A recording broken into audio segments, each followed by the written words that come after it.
स्वागत है आप सभी का मैथ्स की क्लास यूट्यूब चैनल में। आज के इस वीडियो में हम पढ़ने वाले हैं यूक्लिड विभाजन एल्गोरिथम के बारे में। तो इसके पहले मैं आपको बता दूं कि जो चीज़ें हमने अपने कल की क्लासेस में पढ़ी हैं वो आज की क्लास में बहुत ही काम आने वाली हैं। तो हमने कल की क्लासेस में किन चीज़ों को पढ़ा है, हमने सबसे पहले तो रियल नंबर्स के बारे में पढ़ा है कल की क्लास में, और यूक्लिड विभाजन प्रमेयिका के बारे में पढ़ा है और उस पर आधारित हमने कुछ क्वेश्चंस को सॉल्व किया है। तो अगर आपने हमारे उस वीडियो को नहीं देखा है तो हमारे वीडियो को जाकर ज़रूर देखिएगा, इससे आपको बहुत ही हेल्प मिलेगी। तो आइए हम आज के अपने इस टॉपिक पे आते हैं जो कि है यूक्लिड विभाजन एल्गोरिथम। तो सबसे पहले तो यहाँ पर बात आती है कि ये एल्गोरिथम क्या है। तो मैं आपको बता दूँ कि एल्गोरिथम एक ऐसी श्रेणी या एक ऐसी टेक्निक है जिसके द्वारा हम किसी समस्या को हल करने की विधि हमें मिलती है। यानी कि एल्गोरिथम एक ऐसी टेक्निक है जो किसी समस्या को हल करने की विधि प्रदान करता है। तो यूक्लिड विभाजन एल्गोरिथम भी एक यूक्लिड विभाजन प्रमेयिका पर ही आधारित है और यूक्लिड विभाजन प्रमेयिका दो धनात्मक पूर्णांकों के महत्तम समापवर्त यानी कि HCF को निकालने की एक तकनीक है जिसके बारे में हम आज के इस वीडियो में चर्चा करने वाले हैं। तो जितनी चीज़ें हमने आपको बताई उसको हम पॉइंट वाइज यहाँ पर लिख देते हैं जिससे आप लोगों को भी समस्या ना हो। तो जिन पॉइंट्स को मैंने बताया उसको हमने यहाँ पर लिख लिया है, जिसे हम एक बार फिर से आपको बता देते हैं कि एल्गोरिथम एक ऐसी विधि या टेक्निक है जो हमें किसी समस्या को हल करने की विधि प्रदान करती है, जो हमें किसी समस्या को हल करने की एक विधि प्रदान करती है।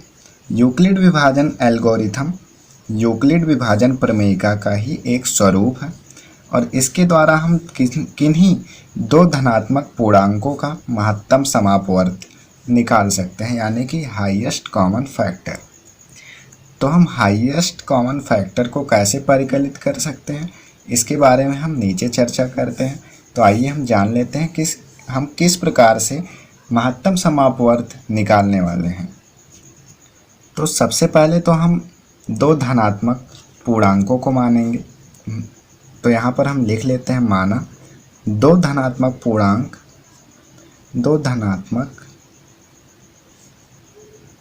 पूर्णांक A व B है और वो इस प्रकार है कि A is greater then B, यानी कि A का मान B से बड़ा होना चाहिए। फिर इसके बाद हम A और B के लिए यूक्लिड विभाजन प्रमेयिका का प्रयोग करेंगे, जिसके द्वारा हम पूर्ण संख्याओं Q और R के लिए इस प्रकार हम ज्ञात करेंगे कि A is equal to BQ plus R, जहाँ पर R क्या होता है, R इज ग्रेटर दैन और equal to 0 and less than B। R का मान इतने के बराबर होता है। तो यदि हम A और B के लिए दो पूर्ण संख्याएं Q और R को इस प्रकार से मान लेते हैं, Q और R को, तो यदि R का मान जब 0 के बराबर होगा, यानी कि R यहाँ पर अगर 0 हो जाएगा, तब हमारा महत्तम समापवर्त B के बराबर होगा।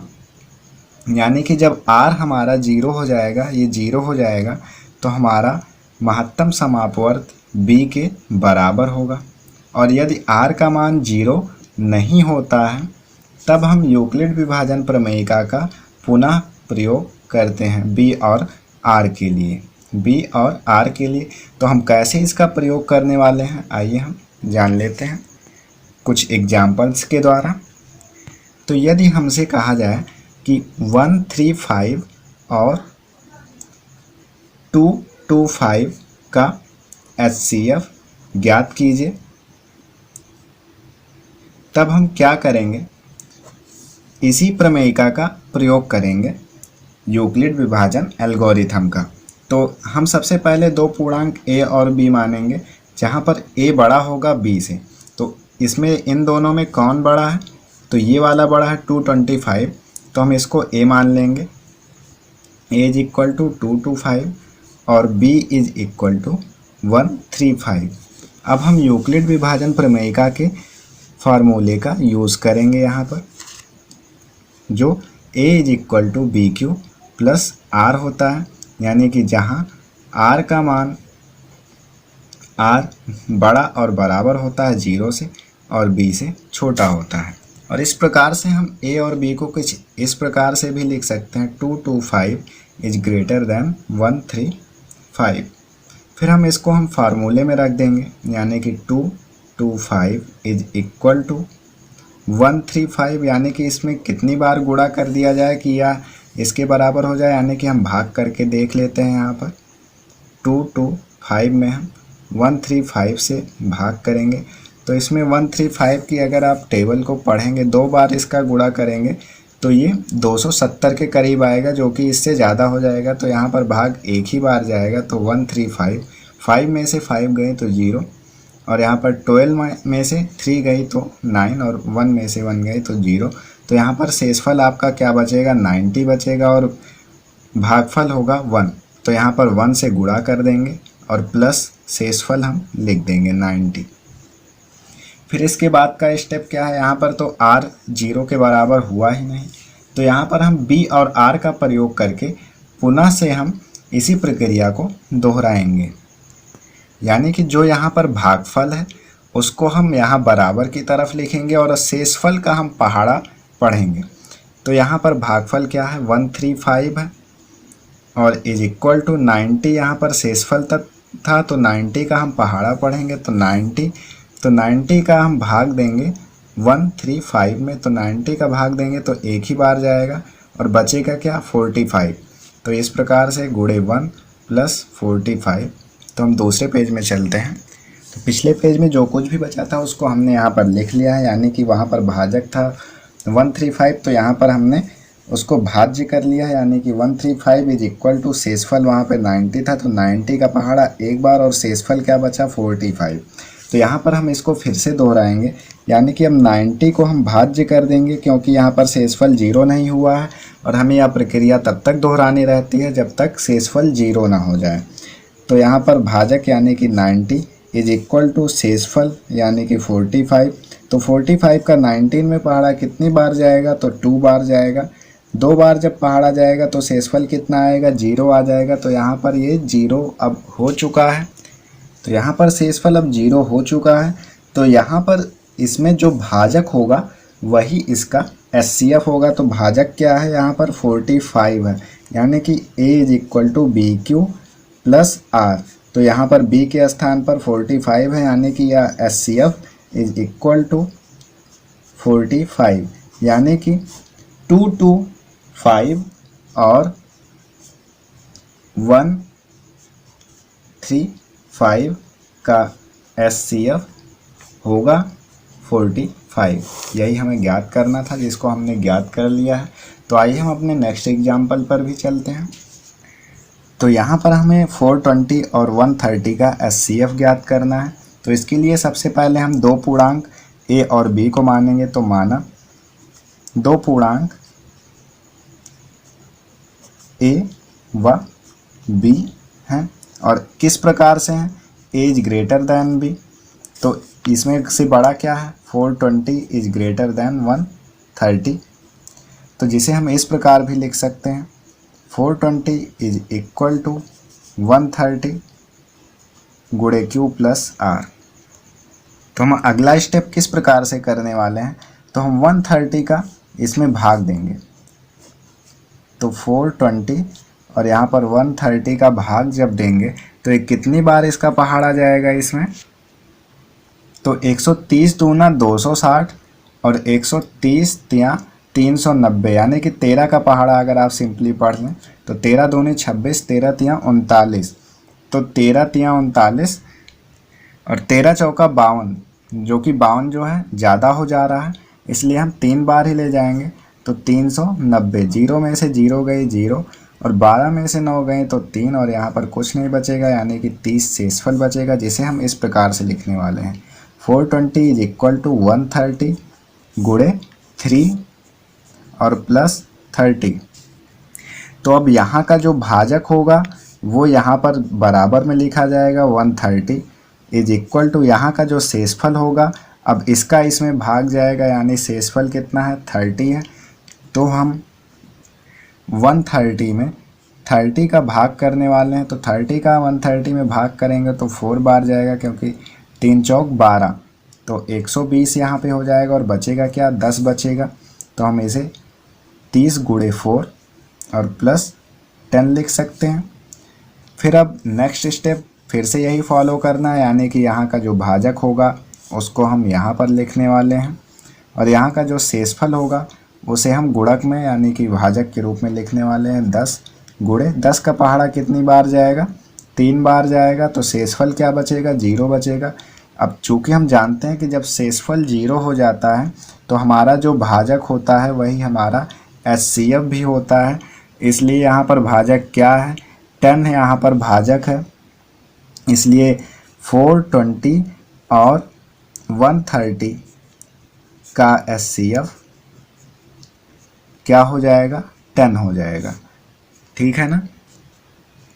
तो हम इसी प्रकार का एक नेक्स्ट कुछ यूनिक क्वेश्चन लेते हैं जो इन सबसे अलग होगा। तो आइए हम क्वेश्चन को लिख लेते हैं। तो हमने अपने क्वेश्चन को लिख लिया है, जिसमें कहा गया है कि यदि 210 और 55 के महत्तम समापवर्तक को 210 गुणे 5 प्लस 55 y के रूप में लिखें तो y का मान ज्ञात कीजिए। तो इसमें करना क्या होगा, हमें सबसे पहले 210 और 55 का सबसे पहले हम महत्तम समापवर्तक यानी कि HCF निकालेंगे। तो सबसे पहले हम क्या करते हैं, यहाँ पर हम दो पूर्णांक a और b मान लेते हैं। लेट दो पूर्णांक a व b है और a व b किस प्रकार से होते हैं, a बड़ा होता है b से, तो इसमें कौन सा बड़ा है 210 बड़ा है 55 से।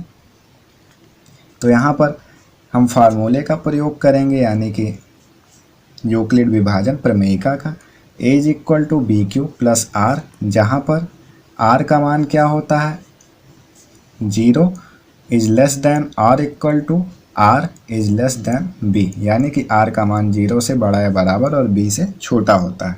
तो आइए हम यहाँ पर दिए गए नंबर्स का प्रयोग करेंगे। तो 210 को हमने a माना है, तो इसलिए 210 इज इक्वल टू b के जगह पर 55 गुणे q प्लस r। तो अब सिंपली हमें क्या करना है, जैसे कि हमने अपने क्वेश्चन में सॉल्व करते आए हैं हम कि यहाँ पर 55 का हम इसमें भाग देंगे।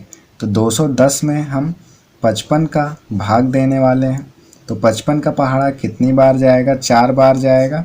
तो 55 का पहाड़ा जब 4 बार जाएगा 50 चौका 200 और 5 चौक 20, तो ये 220 हो जाएगा, जो कि ज़्यादा हो जाएगा, इसलिए हम इसको 3 बार ही ले जाएंगे।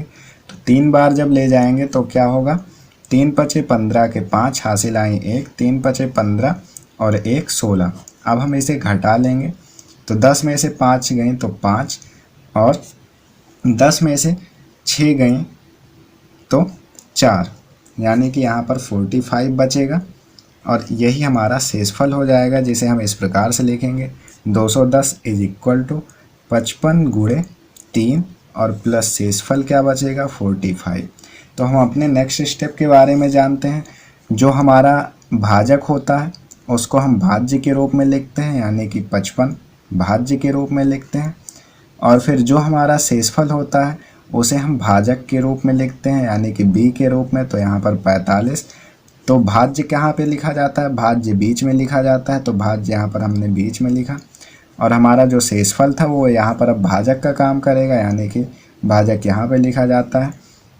तो अब 45 का पहाड़ा हम पढ़ेंगे कितनी बार जाएगा, 1 बार जाएगा तो 45, और यहाँ पर बचेगा 10, यानी कि 10 शेषफल बचेगा। तो 45 का पहाड़ा 1 बार और बचा क्या 10।